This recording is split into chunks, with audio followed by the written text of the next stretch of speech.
Harry Kane has been shattering scoring records since he first burst onto the scene back in 2014. But there is a growing school of thought suggesting that he may need to leave Tottenham Hotspur to truly fulfill his potential.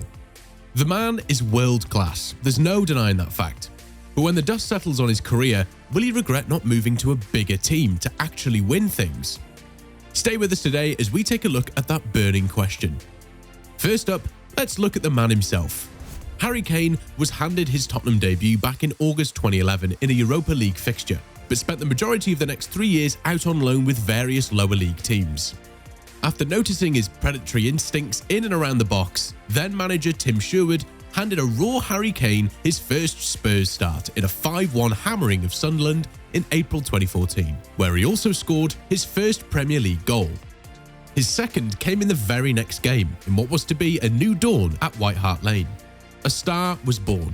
He finished that season with 3 Premier League goals in 10 games, but it was the following season where the future England captain really announced himself. In a remarkable first full campaign, Kane finished with 21 league goals in 34 games, and he would break the 20-goal barrier in each of his next 3 seasons, with 2017-18 being particularly fruitful. Kane bagged 30 times in 37 league games during that season, truly announcing himself as one of the world's most lethal finishers. The World Cup at the end of that season was also productive for the North London hitman, as he picked up the Golden Boot award, finishing the tournament with 6 goals.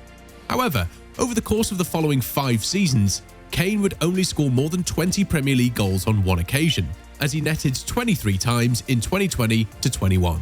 Kane has recently become Spurs' all-time record goalscorer, overtaking Jimmy Greaves' long-standing record of 266 goals in all competitions for the club. But the fact that he still hasn't won anything in the white of Spurs looms large. So, does Harry Kane need to leave Tottenham? Next up, we can't talk Kane without talking Spurs. Tottenham Hotspur are arguably the biggest club to regularly fail at winning trophies. The men from Tottenham Hotspur Stadium haven't won a major trophy since their 2008 League Cup triumph, which was made extra sweet by beating long-term rivals Chelsea. It may surprise you to know that Spurs have only won the league on 2 occasions. Well, that is if you're not a Spurs fan. Fans of the club will be all too aware of that particular statistic.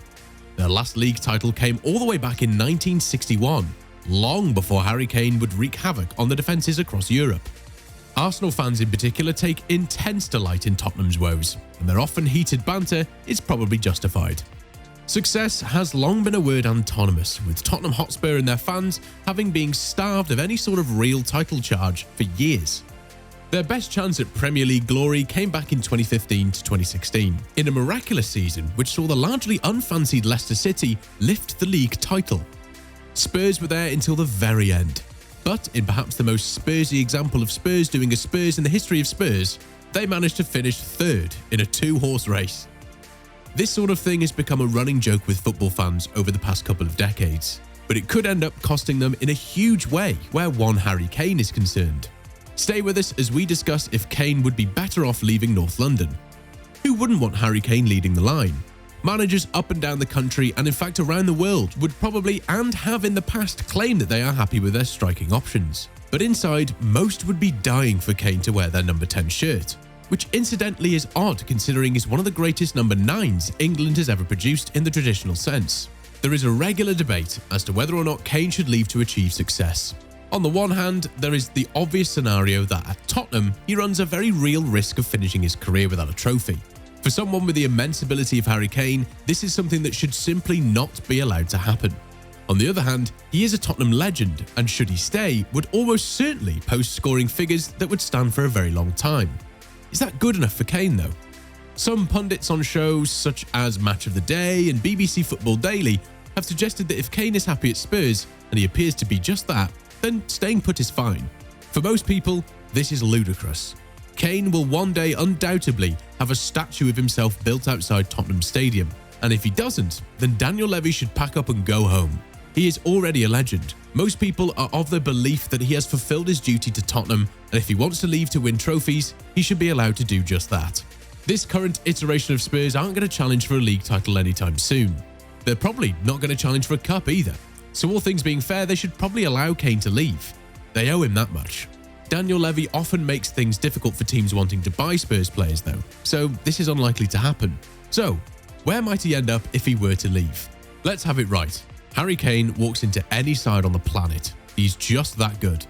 If he were to hand in a transfer request, there would be no shortage of suitors for his signature, and he would be able to choose from a whole host of top teams. Most people are of the belief that he would probably stay in England in a bid to catch Alan Shearer and his Premier League goals record of 260. Of course, football wasn't invented in 1992, so the often quoted record of 260 isn't quite accurate. Yes, Shearer did the majority of his work in the Premier League, but there were other legendary players before him, and a certain Jimmy Greaves, whose records Kane seems to take such a delight in beating, scored a remarkable 357 league goals. If Kane stays in England, he will most certainly catch Shearer and possibly even Greaves himself. There has long been speculation linking Kane to the northwest of England, with both Manchester clubs showing interest at various points. The likelihood of him showing up in the blue half of Manchester is probably slim to none, however, with City signing goal machine Erling Haaland just last summer. A more likely possibility is Manchester United. But the same problem that Kane faces right now in the white of Spurs could rear its ugly head again. United haven't won the league in 10 years, and although they have improved under Erik ten Hag, they probably won't be true challengers for another couple of seasons. But then, it could be too late for Kane, who's already 29. Yes, adding Kane would make them a serious threat, so maybe that is his most likely option. They're also crying out for a striker, but going to Manchester United is by no means a guarantee of winning trophies.